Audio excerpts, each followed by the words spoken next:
Alright, what I'm going to show you here is what's commonly referred to as the set screw mod. I have watched dozens and dozens of YouTube channels on this mod, and everyone does it the same way. They will take and they will tap the threads, and they will get all these chips inside here, and then they'll try to blow it through this direction, and it goes into the lower receiver, and they'll try to use a Q-tip to dig it out, or they'll try to use compressed air. But I'm going to show you a simple way of doing this.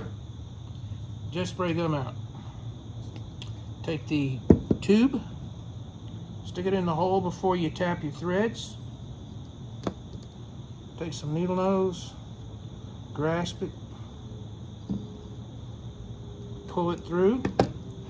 Then you want to pull it through to a slightly below flush.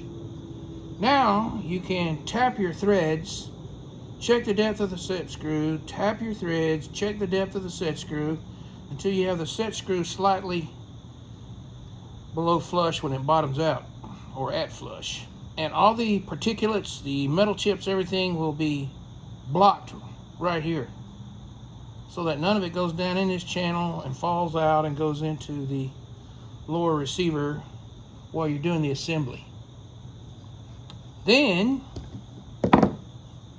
you take your can of jet spray gum out, you attach it to the tube, and you blow it clean.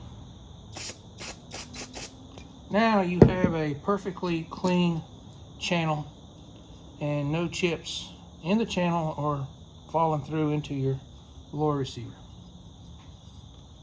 Now I'm going to show you something you've never seen. I'm going to put the pin in. Then we're going to put in the detent. Does anybody ever get tired of ever hearing the word detent? Okay, then the spring. Now the spring has been shortened the length of the set screw. Now a lot of people have a problem with launching the spring still. I find that these straight handled drivers you can get for less than $1 is a lot easier to use than the L wrench. But here's the real secret. Every AR-15 owner should have a clevis pin. So you put the clevis pin over the spring, and then you just screw it in. I'm not going to do it because it's, as you can tell, it's really dark and I'm having trouble seeing. But you get the idea of how easy it is to drive in or thread in the set screw. Alright, as painful as this is, I'm going to show you something here. So let me move the camera around. Let's see here. Alright, well, let's go.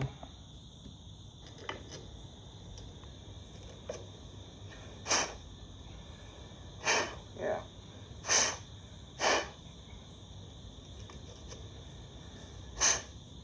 Alrighty, now, I'm not a real fan of this mod.